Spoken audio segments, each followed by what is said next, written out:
Alors, c'est le début de l'année scolaire. Un peu partout, il y a des foires aux associations locales. À Épinal, c'était il y a une semaine, c'était hier pour chez vous. Parce qu'on sait que c'est une période qui est propice à prendre des décisions pour s'inscrire ou se réinscrire à des activités, pour engager des projets et prendre de bonnes résolutions. Quelque part, j'allais dire, pour se prendre en main. Les projets dans la vie, c'est important. D'ailleurs, on a cette expression qui dit que tant qu'il y a de la vie, il y a de l'espoir. C'est vrai que quelqu'un qui traverse un moment de faiblesse, qui est malade, s'il est encore en capacité de se projeter, d'imaginer ce qu'il fera dans quelques mois ou quelques semaines, c'est bon signe. Ça veut dire qu'il va se battre. Ça veut dire qu'il considère qu'il y a encore des choses, de belles choses à vivre. Je crois que c'est aussi valable pour nous dans la foi. Je dirais que c'est encore davantage valable pour nous dans la foi. Et peut-être qu'au lieu de dire s'il y a de la vie, il y a de l'espoir, on devrait dire au lieu de dire tant qu'il y a de la vie, il y a de l'espoir, on devrait dire s'il y a la vie de Dieu en nous, eh bien il y a aussi l'espoir qui vient du Seigneur. J'aime me rappeler que l'Évangile, c'est une bonne nouvelle qui nous parle d'éternité, mais qui nous parle aussi de demain ici sur terre. Et je crois que Dieu a des projets pour chacun de nous. Il y a ce texte bien connu du livre de Jérémie qui est donné dans un contexte terrible. Le peuple est déporté, il imagine que la captivité va durer pour toujours, il y a des gens qui les découragent, et Dieu dit clairement à son peuple, n'écoutez pas ces mauvais porte-paroles. Je vous ramènerai, parce que je connais les projets que j'ai formés sur vous, dit l'Éternel. Projets de paix et non de malheur, afin de vous donner un avenir et de l'espérance. Vous m'invoquerez et vous partirez, vous me prierez et je vous exaucerai, vous me chercherez et vous me trouverez si vous me cherchez de tout votre cœur. Je me laisserai trouver par vous. Parce que si on veut entrer dans les projets de Dieu, il faut les chercher. Si on veut entrer dans les projets de Dieu, il faut prier. Et il faut le faire de tout son cœur, pas avec un cœur partagé. Justement, le principe de la foi, c'est de comprendre que Dieu qui est souverain nous intègre dans ses projets à lui.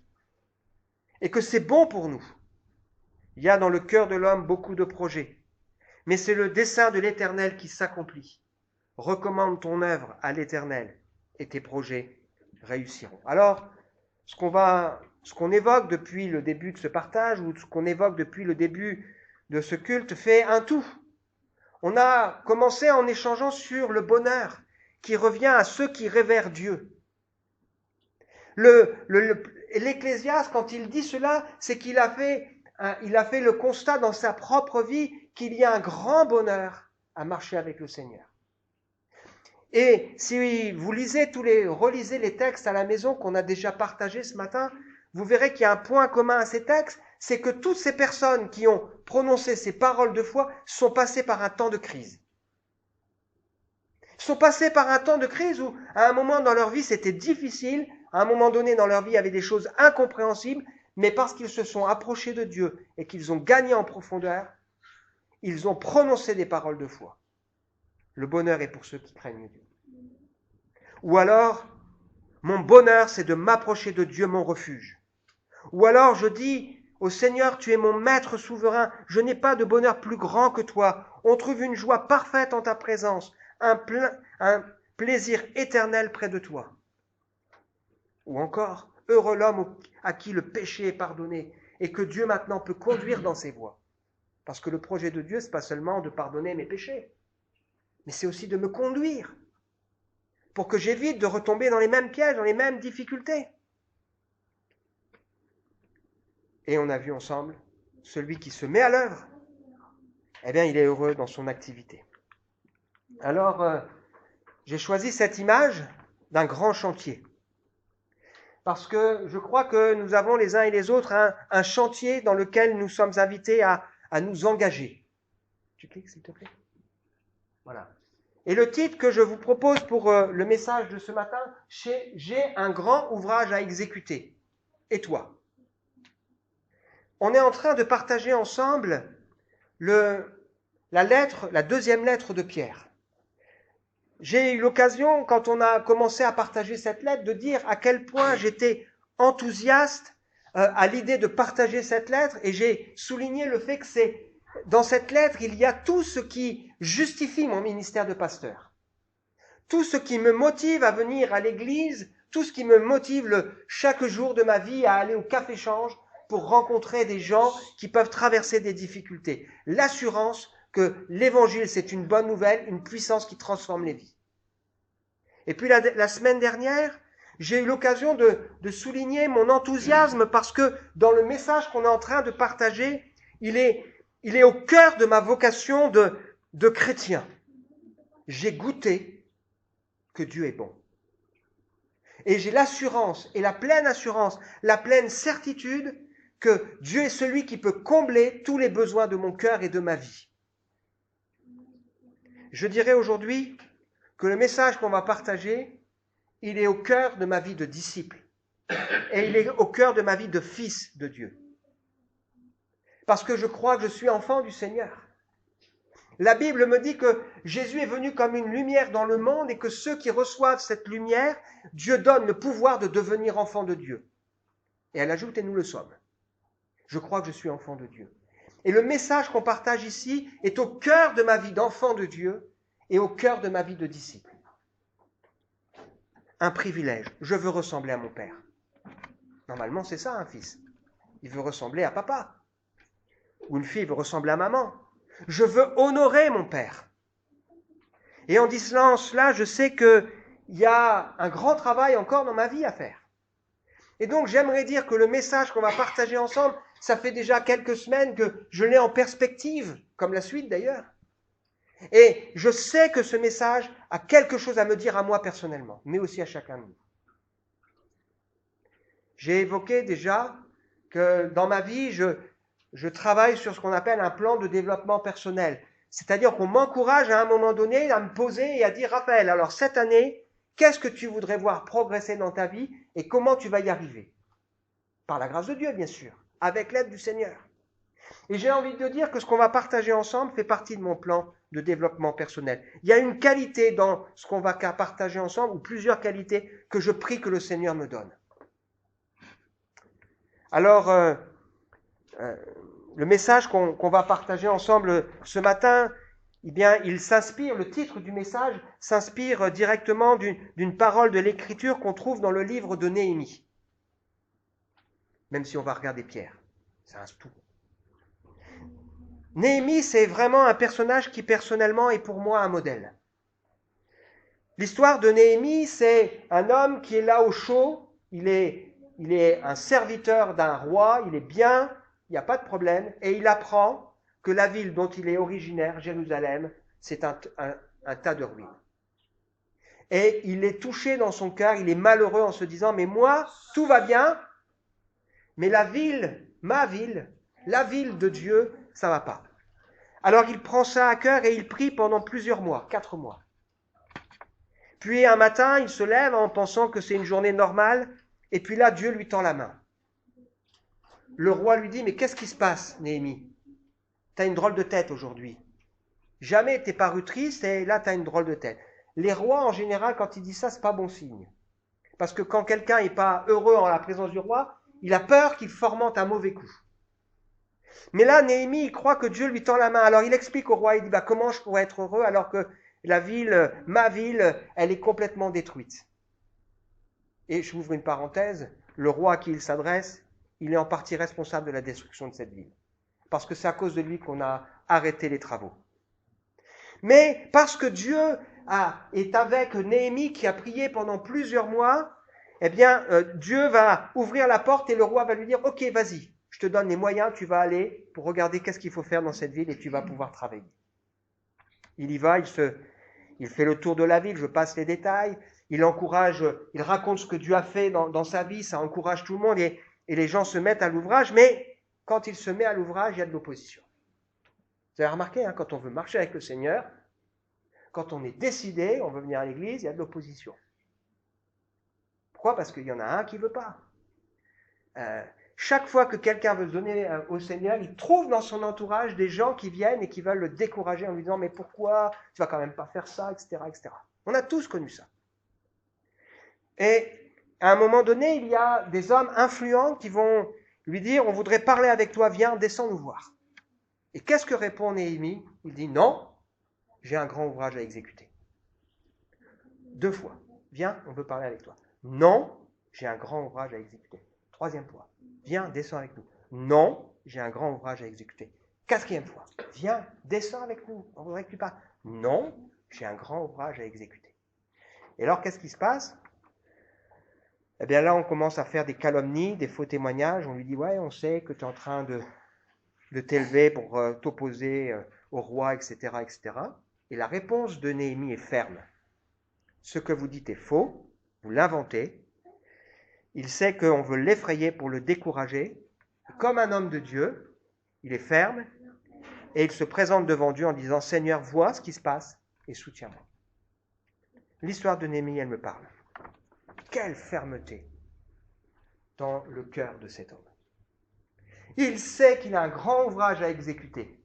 Et il comprend que parfois, il y a des choses, il y a des personnes qui sont là pour le détourner de ce grand ouvrage à exécuter. On a vu ensemble que dans le livre de Néhémie, Dieu nous ouvre les yeux pour nous dire, dans chacun de nous, dans chacune de nos vies, il y a un grand ouvrage à exécuter. Le Seigneur veut transformer le caractère de Raphaël, de Nathalie, vous mettez votre prénom, pour me rendre semblable à celui de Jésus-Christ. Et je peux vous dire qu'il y a du travail. Le Seigneur veut me permettre d'être un instrument entre ses mains. Et le Seigneur veut ouvrir pour moi largement les portes de son royaume. Ça veut dire quoi? Ça veut dire que je ne suis pas sauvé? Non. Dans la Bible, il y a plein de tensions et de paradoxes. C'est normal, parce qu'il y a des vérités qui sont subtiles et qui nécessitent qu'on réfléchisse pour les comprendre. Dieu veut nous faire entrer pleinement dans la vie qu'il nous donne. C'est pour ça que Paul dit à Timothée, un serviteur de Dieu, lui dit « Saisis la vie éternelle à laquelle tu as été appelé. » Timothée, il est sauvé, il est engagé, mais Dieu, lui, à travers la bouche de Paul, lui dit « Rentre pleinement dans tout ce que Dieu veut pour toi. Reste pas là au bord. Rentre dedans. » Ou Paul dira encore aux Philippiens, faites fructifier votre salut avec crainte et tremblement. Dieu lui-même qui agit en vous produira le vouloir et le faire conformément à son projet plein d'amour. Faites tout sans crainte et sans discuter pour être irréprochables comme des enfants de Dieu au sein d'une humanité corrompue et perverse parmi laquelle vous brillez comme des flambeaux dans le monde. Nous sommes appelés à rentrer pleinement dans tout ce que Dieu veut pour nous. Mais, comme on l'a vu mercredi, pour ceux qui étaient à l'étude biblique, parfois, il y a des attitudes qui annulent le projet de Dieu pour nous. Alors, quand on est devant un grand chantier, comme un peu là, on voit, on peut avoir plusieurs attitudes. Soit on est enthousiaste, on se dit « Waouh, c'est génial, il y a plein de trucs, et on se projette déjà. » Soit on baisse les bras, en disant « Oh là là », on renonce. Soit on travaille sans méthode, et là, auquel cas, on est inefficace. Soit on va faire des raccourcis, et auquel cas, des fois, il faut recommencer. Comment on va attaquer, avec l'aide de Dieu, ce chantier que Dieu met devant nous? La transformation de notre caractère, à l'image de Jésus, rien de moins que ça. Comment on va attaquer ce chantier, que nos vies soient utiles entre ses mains et que les portes du royaume des cieux nous soient largement ouvertes. Alors, on va relire le contexte dans lequel on va partager ensemble juste un verset et demi. Pourquoi? Parce que si on ne le fait pas, eh bien, on peut passer complètement à côté du message. Et donc, on va relire ensemble le contexte. 2 Pierre, chapitre 1er, versets 1 à 12. Simon Pierre, serviteur et apôtre de Jésus-Christ, salue ceux qui ont reçu le le même privilège que nous, c'est-à-dire la foi. Ils la doivent à Jésus-Christ, notre Dieu et notre Sauveur, qui la leur a accordée car il est juste. Que la grâce et la paix vous soient données en abondance par la connaissance de Dieu et de Jésus notre Seigneur. Vous vous souvenez, on avait déjà vu ça. 3 armes. La foi. J'ai besoin de la grâce de Dieu dans ma vie. Et j'ai besoin aussi que le Seigneur me donne sa paix quand il y a des choses qui... Par sa puissance, en effet, Dieu nous a donné tout ce qu'il faut pour vivre dans l'attachement au Seigneur, en nous faisant connaître celui qui nous a appelés par la manifestation de sa propre gloire et l'intervention de sa force. Ce qu'on a souligné ensemble, c'est qu'il est important pour nous de voir tout ce que le Seigneur a mis en œuvre pour venir nous sauver. Non seulement ce plan qu'il a prévu de toute éternité, avant même la fondation du monde, en prévoyant qu'il donnerait son Fils sur une croix, qui ressusciterait, etc., ça me dépasse, mais aussi tout ce que Dieu a mis concrètement en œuvre dans ma vie pour qu'un jour je le connaisse. Ornella nous rendra son témoignage. Moi, ça m'a marqué quand on a partagé ensemble, je dis un tout petit peu, de voir comment le Seigneur, plusieurs fois, est venu chercher Ornella dans une famille musulmane, très loin de toute chose qui concerne Dieu, de Jésus. Et comment le Seigneur est allé la chercher. Mais c'est ce qu'il a fait avec chacun de nous, ce qu'il a fait avec Jimmy aussi. Ainsi, nous bénéficions des dons infiniment précieux que Dieu nous avait promis. Il a voulu par ces dons nous rendre conformes à ce que Dieu est. Vous qui avez fui la corruption que les mauvais désirs font régner dans ce monde. Donc c'est important de se rappeler tout ce que Dieu a fait pour nous sauver. C'est important de se rappeler tout ce que Dieu nous a déjà donné. C'est là, il faut apprendre à s'en servir. Et puis c'est important de nous rappeler qu'une des clés de la vie, c'est de fuir la corruption qui existe dans le monde. On est dans un monde qui suscite plein d'envie, plein d'insatisfaction, alors que parfois on a plein de choses et on ne les voit pas. Pour cette raison même, faites tous vos efforts. Ça veut dire que j'ai ma part à faire. Dans le salut, il y a ça, il y a la part de Dieu, il y a la part des hommes. Des fois on dit Seigneur, fortifie-moi. Le Seigneur il dit fortifie-toi. C'est vrai que j'ai besoin que le Seigneur me fortifie, mais en même temps le Seigneur il dit fortifie-toi. Prends courage. On va dire Seigneur encourage-moi, il va dire aussi prends courage. Il y a les deux. Faites tous vos efforts pour ajouter à votre foi la force de caractère, à la force de caractère la connaissance, à la connaissance la maîtrise de soi, à la maîtrise de soi l'endurance dans l'épreuve, à l'endurance l'attachement à Dieu, à cet attachement l'affection fraternelle et à l'affection fraternelle l'amour. Il y a 7 qualités, on va en voir 3 ce matin. La suite, pour comprendre bien le contexte, car si vous possédez ces qualités, et si elles grandissent sans cesse en vous, donc si quelqu'un dit « moi ça j'ai déjà », il faut qu'elles grandissent. Elles vous rendront actifs et vous permettront de connaître toujours mieux notre Seigneur Jésus-Christ. Car celui à qui elles font défaut, il est comme un aveugle. Il ne voit pas clair, il a oublié qu'il a été purifié de ses péchés d'autrefois. C'est pourquoi, frères et sœurs, puisque Dieu vous a appelés et choisis, redoublez d'efforts pour éprouver dans toute leur force les effets de cet appel et de ce choix, car si vous agissez ainsi, vous ne tomberez jamais. Faites tous vos efforts, redoublez d'efforts, et n'oubliez pas d'où vous avez été tirés. J'ai besoin sans cesse de me rappeler d'où j'ai été tiré. Qu'est-ce que serait la vie de Raphaël si je n'avais pas donné ma vie au Seigneur? Sans espérance, sans Dieu. J'aurais probablement une belle carrière professionnelle, mais alors ce serait un fiasco dans tous les autres domaines de ma vie. Et je veux me rappeler d'où le Seigneur est venu me chercher. Je veux me rappeler que le Seigneur m'a donné la paix concernant l'éternité. Ainsi seront grandes ouvertes les portes du royaume éternel de notre Seigneur et Sauveur Jésus-Christ. Voilà pourquoi je ne cesserai de vous rappeler ces choses, bien que vous les sachiez déjà, et que vous soyez fermement attachés à la vérité qui vous a été présentée. Alors, on a parlé de 7 vertus, on va les relire simplement, les reciter, pour bien les mettre dans notre tête. Et il est important pour nous de nous rappeler d'où le Seigneur nous a tirés. Quand on parlait avec Jimmy, il disait, je me permets, Jimmy, il disait, j'ai l'impression que je n'ai pas un grand témoignage. Mais si, il a un grand témoignage. Pourquoi il dit ça, Jimmy? Parce que peut-être qu'il a entendu parfois des gens faire les fiers en racontant ce qu'ils étaient avant. Moi, j'ai honte du péché qui était dans ma vie. J'ai honte. Mais je suis fier de ce que le Seigneur a fait. Et oui, nous avons un beau témoignage le jour où nous pouvons dire, j'étais sans espérance, sans Dieu. Le Seigneur m'a relevé. Il est venu me chercher. Alors, 7 vertus. La force de caractère, la connaissance et la maîtrise de soi. C'est les 3 qu'on va voir ce matin. L'endurance, l'attachement à Dieu, l'affection fraternelle et l'amour.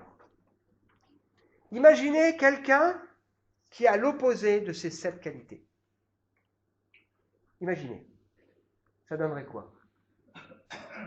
Quelqu'un qui n'aurait aucune force de caractère. Un roseau, là, pour reprendre ce qu'on a vu mercredi. Influençable. Il suit tout ce qui bouge, là, et on en fait ce qu'on en veut. Un pantin. Quand vous avez à côté de vous, quand vous vivez, vous avez dans votre entourage un patron, quand vous avez des collègues de travail ou je ne sais pas quoi, qui sont sans force de caractère, mais c'est terrible. Ils sont tout le temps en train de changer de direction.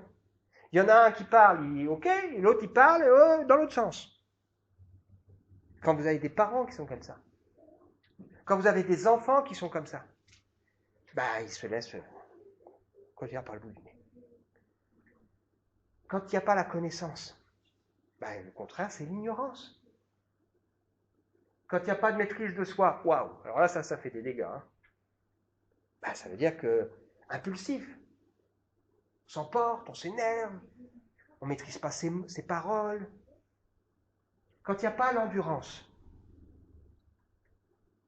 c'est la faiblesse, on se décourage tout de suite.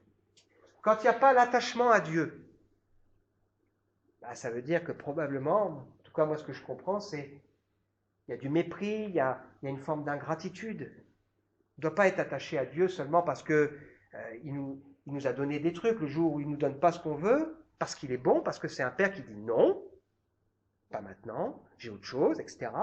Mais c'est qu'il a raison. Sinon, on est comme des enfants. C'est comme ça, je t'aime plus. Je ne suis pas attaché. Est-ce que je suis attaché à ce que Dieu me donne? Est-ce que je suis plus attaché à la bénédiction qu'au Seigneur? Ça, c'est une question intéressante. Hein? Ou est-ce que j'ai compris que le Seigneur, je veux m'attacher à lui, même s'il ne me donne pas ce que je veux? Et s'il n'y a pas l'amour, l'amitié fraternelle, c'est la haine, ou l'amour. Alors, on veut réfléchir ensemble. Mince. Tu veux bien remettre ça, s'il te plaît? À ces 3 premières, vas-y. Attends, c'est bon. On veut réfléchir ensemble à ces 3 premières vertus. Premièrement, la force de caractère. Parfois, c'est traduit par vertu d'ailleurs. C'est la force morale. C'est le même mot qui est employé avant quand il nous est dit que Dieu nous a appelés par la manifestation de sa gloire. C'est cette idée-là. C'est un terme qui envoie à l'idée d'une détermination à faire le bien. Je crois que la force de caractère dont il est question ici, c'est la décision que quelqu'un prend dans sa vie et avec laquelle il tient bon, de dire « je resterai fidèle à Dieu, je marcherai avec lui ». C'est une qualité qu'on trouve chez Jésus. C'est pas ce que je veux, Seigneur, c'est ce que toi tu veux. C'est une qualité qu'on trouve chez Abraham. Tu me demandes de sacrifier mon fils, ok. C'est une qualité qu'on trouve chez Joseph. Jamais je ne coucherai avec la femme de mon patron. Jamais je ne ferai un aussi grand mal devant Dieu. C'est une qualité qu'on trouve chez Job.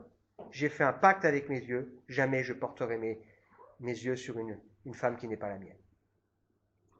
Et je crois que c'est la faiblesse de cette qualité qui conduit des hommes de Dieu sérieux, un jour à se détourner du Seigneur. Nous avons besoin, j'ai besoin, et c'est la prière que je fais pour moi cette année, Seigneur, développe en moi davantage de force de caractère.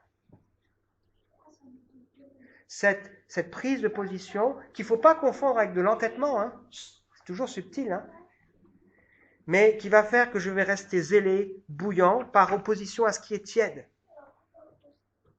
La Bible nous dit que ce qui est tiède, Dieu le vomira de sa bouche. Et si on avait dû nous dire, alors toi, t'es froid là en ce moment? Levez la main. Ben, personne, hein. Qui est bouillant? Tiède. Alors là, on aurait... Non, mais Dieu dit, il est tiède, j'en veux pas. Il veut des gens qui ont la force de caractère. De dire, moi, Seigneur, je te suivrai. Je veux marcher avec toi, Seigneur. La différence, c'est le compromis. C'est le relâchement. C'est une facilité avec toutes sortes de petits arrangements. C'est la justice, mais plutôt ce qui nous plaît. J'ai besoin que le Seigneur m'aide à développer cette qualité. Cette qualité qui va s'équilibrer avec les autres. Parce que s'il n'y a que ça, hein, c'est chaud.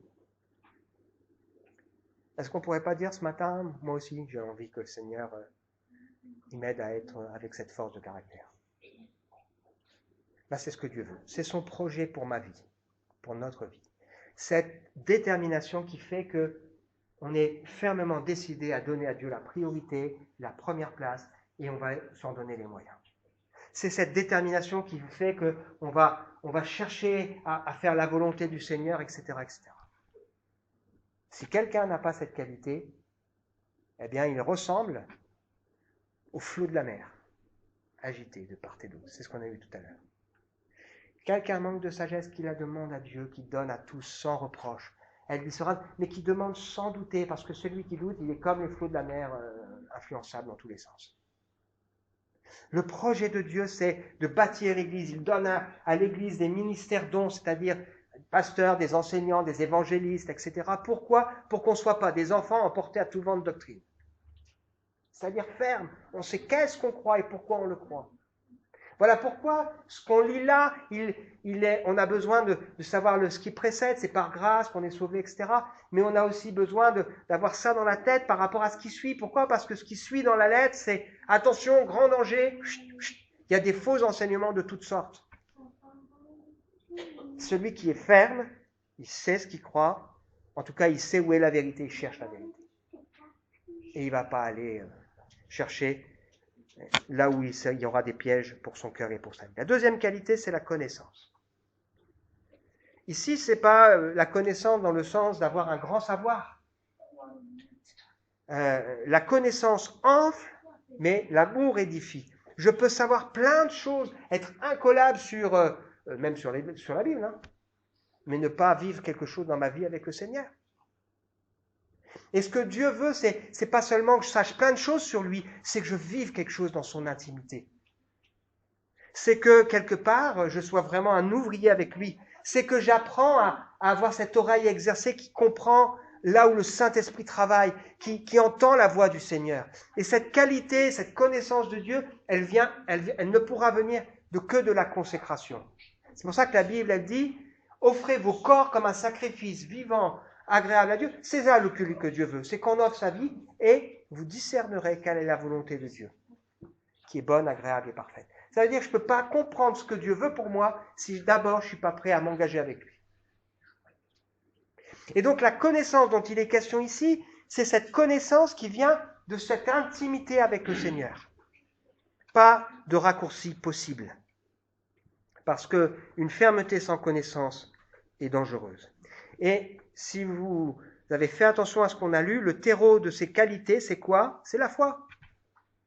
La confiance en Dieu, qui veut se faire connaître, qui veut nous instruire, qui nous accueille en sa présence. Jésus pouvait dire à ses disciples, « Vous êtes mes amis, je vous fais connaître ce que Dieu a prévu. » Et les amis du Seigneur, c'est ceux à qui le Seigneur montre des choses. Je ne parle pas des gens qui sont illuminés, hein, c'est pas ça. Mais le Seigneur montre, dans le calme, dans la douceur, il y a cette onction qui est là. Et troisième qualité pour nous ce matin, la maîtrise de soi. Ça fait partie du fruit de l'esprit. Le fruit de l'esprit, ce n'est pas les fruits de l'esprit. C'est un fruit avec toutes sortes de saveurs, j'allais dire. Et ici, ce serait un danger pour nous d'imaginer que ce soit comme un collier où on enfile des perles. Force de caractère, connaissance, maîtrise de soi. Non, c'est pas ça. C'est plutôt une grande recette, comme un gâteau où il y a des ingrédients dedans qui se mélangent ensemble pour former quelque chose de bon. Ça veut dire que je ne veux pas dire, alors maintenant que j'ai la force de caractère, je vais gagner la connaissance. Maintenant que j'ai la connaissance, non. Tout ça, ça vient ensemble. Et bien évidemment, des fois, il faut dire, Seigneur, alors là, j'ai compris, je manque de force de caractère. Alors, rends-moi fort.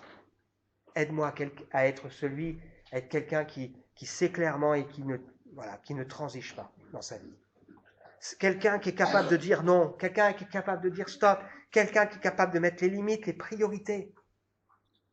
La maîtrise de soi. C'est pas toujours simple d'être maître de ses réactions. Hein. Quand on vous fait mal, par exemple. Le réflexe naturel, c'est de donner un coup. Être maître de soi. Mais être maître aussi de ses paroles. Un homme parfait, pas moi qui le dis, hein, c'est la Bible, c'est quelqu'un qui est capable de tenir sa langue. Quelqu'un qui est parfait, c'est quelqu'un qui est parfaitement capable de tenir sa langue. Parce qu'avec une langue, on embrase une grande forêt. Et puis, il n'y a pas que les paroles et les actions, il y a aussi les pensées. Maître de ses pensées. Il y a du travail. Hein. Et les pensées, ça peut être toutes sortes. Hein. La convoitise, la jalousie, l'amertume, la rancœur, etc., etc.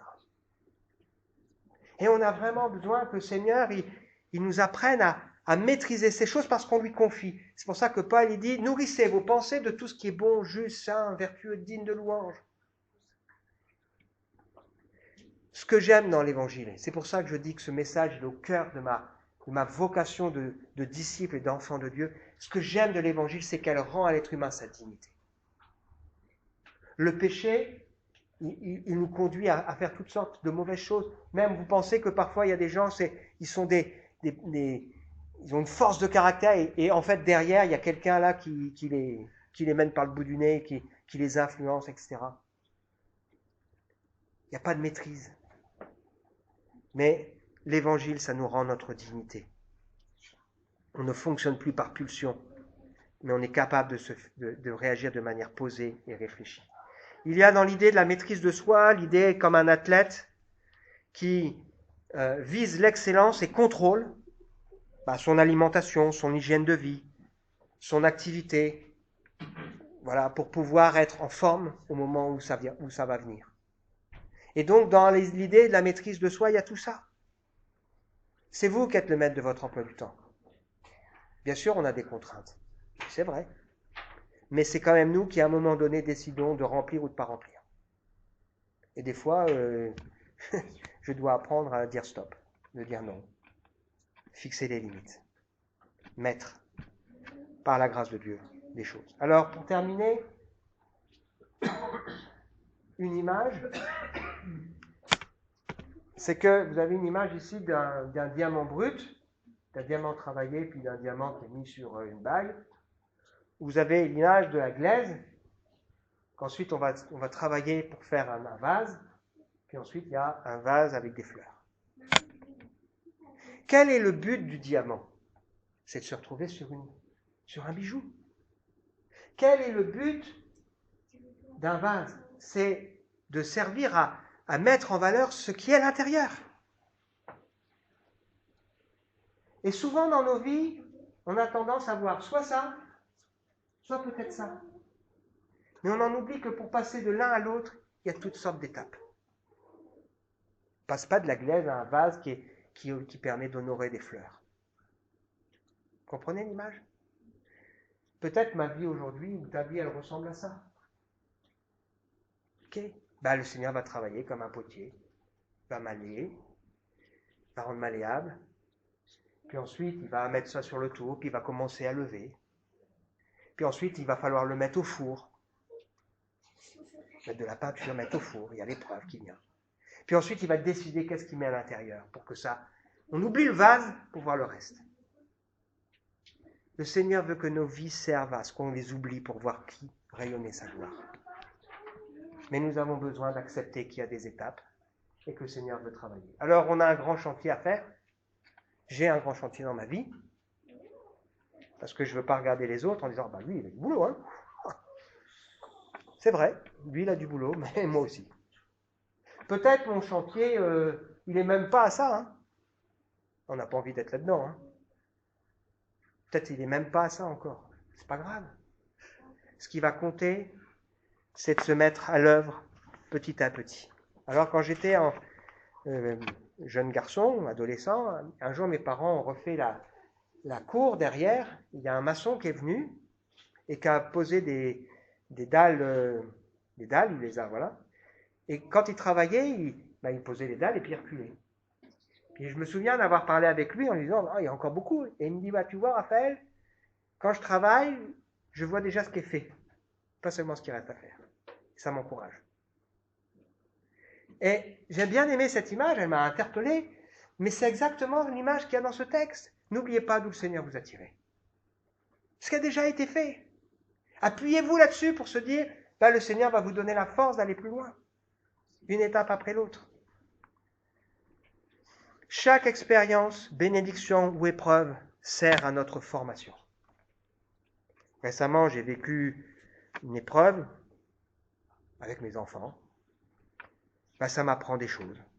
Ça me fait réfléchir sur la consolation, peut-être sur une forme de deuil, sur la gestion des difficultés, le fait que on a des valeurs qui peuvent être différentes. Ça me fait réfléchir et ça m'apprend des choses. Le Seigneur se sert de chaque étape, pour peu que nous, on veut bien se laisser instruire et enseigner. La foi est précieuse, c'est pour ça qu'elle est éprouvée. Et donc on a vu, matin, dans notre lecture, que la Bible, elle est comme un miroir. Ça veut dire que ce matin, je crois, puisque la Bible dit, que ce qu'on a vu est comme un miroir, qui me dit, tiens, là, il te manque un truc, ou deux, ou trois. Et celui qui va être heureux, c'est celui qui en repartant va se dire, ok, là je me mets à l'œuvre. Pas celui qui se dit, c'est vrai, bon, je suis sale là, je suis mal boutonné, mais bon, c'est pas grave. Allez, on va manger, hein. Non, celui qui va se mettre à l'œuvre, qui va dire, Seigneur, maintenant, avec ce que tu m'as montré, je vais travailler. C'est quoi ton chantier? Quel sera le terreau sur lequel tu vas t'appuyer? Parce qu'on a vu ensemble que le terreau sur lequel s'appuyer, c'est la foi, la grâce et la paix. Quels seront les outils avec lesquels tu vas travailler? Parce que des fois, on n'utilise pas les bons outils. On a besoin que le Seigneur nous aide à utiliser les bons outils. On veut prier? Seigneur, j'ai envie de dire waouh. Il y a du travail dans mon cœur, je le reconnais devant toi. Je sais que tu es celui qui m'aime, qui regarde ma vie et qui voit déjà ce que tu veux faire. Et qu'il n'y a pas d'âge, même le plus âgé au milieu de nous peut dire, moi aussi je vois que le Seigneur, il me montre qu'il y a encore un grand chantier dans mon cœur et dans ma vie et qu'il veut me faire avancer. Seigneur, viens à notre secours. Que personne ne soit comme cet homme dont la Bible parle, qui regarde son visage et qui oublie, mais que nous soyons des hommes et des femmes qui se mettons à l'œuvre pour que tu puisses faire ton œuvre en profondeur dans nos cœurs et dans nos vies. Donne-moi, Seigneur, davantage de force de caractère. Donne-moi, Seigneur, de te connaître mieux et donne-moi, Seigneur, plus de maîtrise. Que chacun, Seigneur, on puisse se poser pour réfléchir. Qu'est-ce qu'on veut que le Seigneur fasse dans nos cœurs et dans nos vies? Amen.